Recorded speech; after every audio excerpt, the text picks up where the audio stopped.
In 1957, on a quiet October night in Monroe, North Carolina, a decorated black veteran stood on his front porch with a rifle as 60 Ku Klux Klan vehicles rolled toward his home with torches and guns. They came to lynch him. They came to burn his house down with his family inside. They'd done it before to countless others, and no one had ever stopped them. But Robert F. Williams did something that night that no black man in the American South had done and survived. He looked into the eyes of the Klan, raised his weapon, and told them if they took one more step, it would be their last. And for the first time in Southern history, the Klan turned around and ran. This is the story of the man America tried to erase because he proved something the government could never accept, that sometimes survival requires more than prayer. To understand Robert F. Williams, you have to understand what it meant to be a black veteran returning home to the South in the 1950s. These men had stormed beaches in Normandy. They had fought fascism in Europe and imperialism in Korea. They had worn the uniform, saluted the flag, and believed the promise that freedom was worth dying for. But when they came home, they found that freedom didn't apply to them. In Monroe, North Carolina, black people couldn't vote without facing violence. They couldn't sit at lunch counters. They couldn't look white people in the eye without risking their lives. And the Ku Klux Klan operated openly with the blessing of local police, judges, and politicians. Lynchings were still happening, but now they were called accidents or justified homicides. The message was clear: you are not citizens, you are subjects, and if you forget your place, we will remind you with a rope and a tree. Robert F. Williams was born in Monroe in 1925. He served in the Marines during World War II, came home and worked as a mechanic. He watched his community live in constant terror. He watched mothers warn their sons never to speak to white women, never to walk alone at night, never to show pride or ambition. He watched grown men look at the ground when white teenagers insulted them. And he watched the NAACP, the organization supposed to protect black people, tell them to be patient, to protest peacefully, to wait for the law to change. But patience was getting people killed. In 1955, when EMTT Till was murdered for allegedly whistling at a white woman and his killers were acquitted, something broke inside Williams. He realized that nonviolence only works when your enemy has a conscience. The Klan had none. They had guns. And Williams decided his community needed guns too. In 1956, Robert F. Williams became president of the Monroe chapter of the NELACP. But he wasn't like other NOJACP leaders. He didn't just organize sit-ins and petition drives. He recruited veterans, men who had fought in Korea, men who knew how to shoot, how to organize, how to defend a position. He told them something revolutionary. We will march peacefully, but we will not die peacefully. If they attack us, we shoot back. This terrified white Monroe, a black man with military training, organizing other black men with guns. It was their worst nightmare. The local police began harassing Williams constantly. The Klan started planning his assassination, and even the NAACP national office grew nervous. This wasn't the respectable, non-threatening protest they wanted. This was something far more dangerous: black people refusing to be victims. Then came 1957 and two cases that would change everything. In the first case, a white man brutally beat a pregnant black woman in broad daylight. He was arrested, brought to trial, and acquitted in less than an hour. The jury didn't even pretend to deliberate. That same week, two black boys aged 8 and 10 were arrested and faced prison time for the crime of letting a white girl kiss them on the cheek. The hypocrisy was suffocating. Williams stood in front of reporters and said the words that would make him a hero to some and a wanted man to others. He said, "We must meet violence with violence. We must be willing to kill if necessary." America exploded. White newspapers called him a terrorist, a radical, a threat to the peaceful civil rights movement. Black newspapers called him what he was, a man finally telling the truth. The Ku Klux Klan decided Robert F. Williams had to die. On an October night in 1957, they assembled a motorcade, 60 cars, maybe more. Armed men with rifles, shotguns, and pistols, torches to light the fires, gasoline to make sure the flames spread fast. They had done this ritual 1,000 times across the South: roll into the black neighborhood, burn a few homes, shoot anyone who runs, and disappear into the night. The police would call it a tragedy, the newspapers would blame outside agitators, and life would go on. Except this time, something was different. As the Klan convoy approached Williams' neighborhood, they saw black men on rooftops, black men behind cars, black men in windows, and every single one of them was armed. Williams himself stood on his front porch, rifle in hand, surrounded by veterans who had survived actual war and weren't about to be intimidated by cowards in bed sheets. The Klan stopped, their engines idled. You could feel the tension crackling in the air like lightning before a storm. The Klan leader, emboldened by a century of unchallenged terror, shouted threats, told Williams he was a dead man, told him to send out his wife and children so they could watch him burn.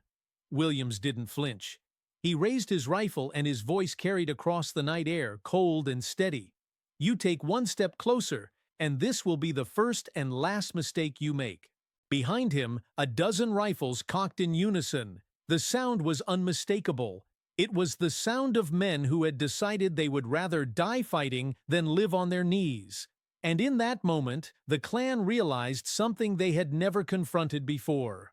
These black men were not afraid. These black men were ready. And if the Klan attacked, some of them weren't going home. So they left. 60 cars full of armed Klansmen turned around and drove away. Not a single shot fired, not a single cross burned, not a single black person harmed. The story spread like wildfire through black communities across the South. Robert F. Williams had done the impossible. He had faced down the Klan and won. Black families who had lived in fear for generations suddenly saw a new possibility: survival. But white America saw something else. They saw a threat, and the system moved quickly to neutralize it.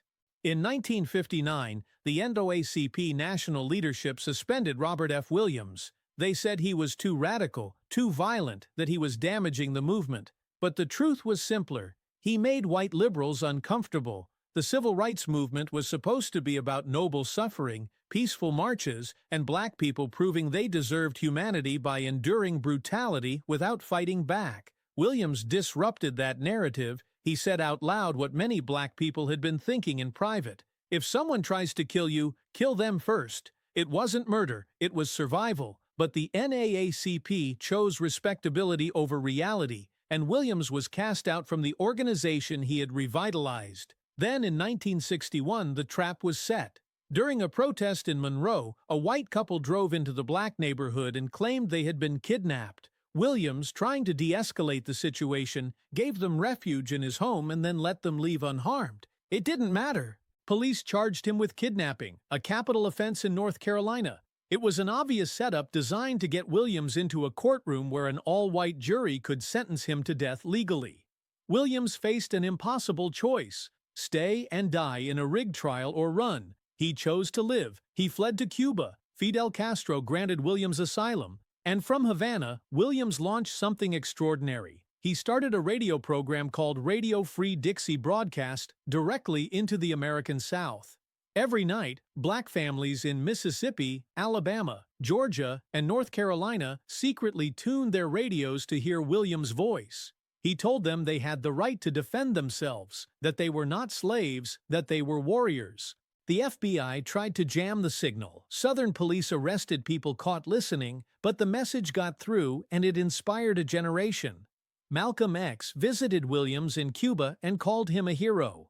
A young Huey Newton and Bobby Seale reads book, Negroes with Guns, and used it as the blueprint for the Black Panther Party.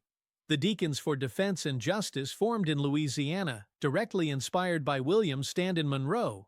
They protected Martin Luther King Jr. on his Southern tours, though King could never publicly thank them. Armed black resistance became a reality, and the Klan's reign of unchallenged terror began to crumble. Williams lived in exile for 8 years, first in Cuba, then in China during the Cultural Revolution. Meanwhile, the FBI hunted his family and harassed anyone associated with him. The charges were eventually dropped in 1969, and Williams returned to America. But by then, the movement had moved on. Martin Luther King had been assassinated.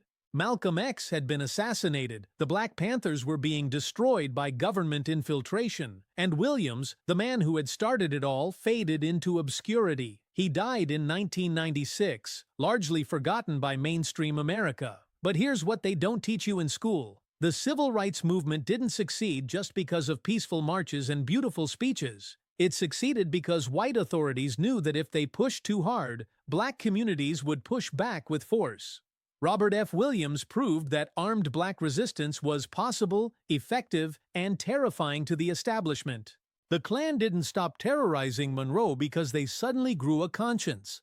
They stopped because they feared getting shot. And when that same model spread to other communities, the dynamics of power shifted. Suddenly, white sheriffs had to think twice before attacking protesters because those protesters might have armed defenders watching from the shadows. Nonviolence and armed self-defense weren't opposites. They were partners. One provided moral clarity, the other provided survival. History erased Robert F. Williams because his story is dangerous. It proves that sometimes violence in self-defense isn't just justified, it's necessary.